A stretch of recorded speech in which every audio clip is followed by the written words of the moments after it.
சாதாரணமாக தண்ணி குடிக்கிறதுக்கு கூட கிச்சன் பக்கம் ஒதுங்காத என் புருஷன் இந்த முட்டை வாங்கிட்டு வந்து வச்சிட்டா மட்டும் எப்படி தான் தெரியுதுன்னு தெரியல. சுற்றி கண்டுபிடிச்சி அதை ஒன்று ஆஃப் பாயில் ஒரு ஆஃப் பிளேட் போட்டு சாப்பிடாமல் இருக்கவே மாட்டார். அப்படி இல்லைனா அந்த நாளே அவருக்கு முடியாது போல். நேற்று கூட 5 முட்டை வாங்கிட்டு வந்து 3 வேக வச்சுட்டு 2 வச்சு இப்படி திரும்புறதுக்குள்ளே அது காணையங்கன்னு பார்த்தா அது ஆல்ரெடி அந்த வயிற்றுக்குள்ளே போய் செட்டில் ஆகிட்டுக்குது. ஆஃப்டர் மேரேஜ் எங்கள் 2 பேரோட இன்ஸ்டாகிராம் ஃபீட் வந்து பார்த்திங்கன்னா ஒரே லவ்ஸாக போயிட்டு இருந்துச்சு. ஆனால் இப்போலாம் வந்து பார்த்திங்கன்னா மெசேஜ் வந்தாலும் எனக்கே தெரிஞ்சிடும் அது ஆன்மீக குறிப்பாக இருக்கும், இல்லைனா குழந்தைய பற்றினதாக தான் இருக்கும்னு சொல்லிட்டு. நேற்று கூட திடீர்னு ஒரு மெசேஜ் போய் என்னன்னு பார்த்தா அரிசி டப்பா எங்கே வைக்கணுன்றதெல்லாம் ஒரு இதுன்னு பேசிகிட்டு இருந்தாங்க. இந்த முட்டை மேலே எனக்கு என்ன கோவனே தெரில.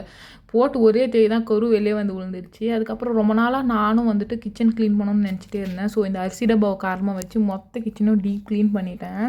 நேற்று நான் செஞ்சது ஒரு வேலையா 2 வேலையா பக்கமாக வேலை நடந்துகிட்டே இருக்குது. ரீஃபில் ஒரு பக்கம் பண்ணுறேன், நாளைக்கு காலையில் கொட்டை ஒரு பக்கம் ஊற வைக்கிறேன், சாமான் கழுவுறேன், வீடு பெருக்கிறேன். அப்பப்பா நானான்னு என்னால் நம்ப முடியல. குழம்பு பற்றி வந்து கேட்டிங்கன்னா எப்பயும் போல் மசாலா அரைச்சி முட்டை குழம்பு தான் வச்சுருந்தேன். டேஸ்ட் என்னமோ சூப்பராக வந்து இந்த மாதிரி தான் இருந்துச்சு. வர நான் செய்கிற சாப்பாடெல்லாம் நல்லாவே போயினுக்குது. செஃப்புக்கே டஃப்பு கொடுக்கணும் என்னான்னு தெரில. அதுக்கப்புறம் கிச்சனை சூப்பராக க்ளீன் பண்ணிட்டு ஒரு முறை எல்லாம் வீடியோ எடுத்துகிட்டு பாப்பாவும் வந்தாங்க. அவங்க வந்து ஆல்ரெடி சாப்பிட்டனால வெறும் முட்டை மட்டும் வச்சு கொடுத்தேன். சூப்பராக சாப்பிட்டு தூங்கிட்டோம்.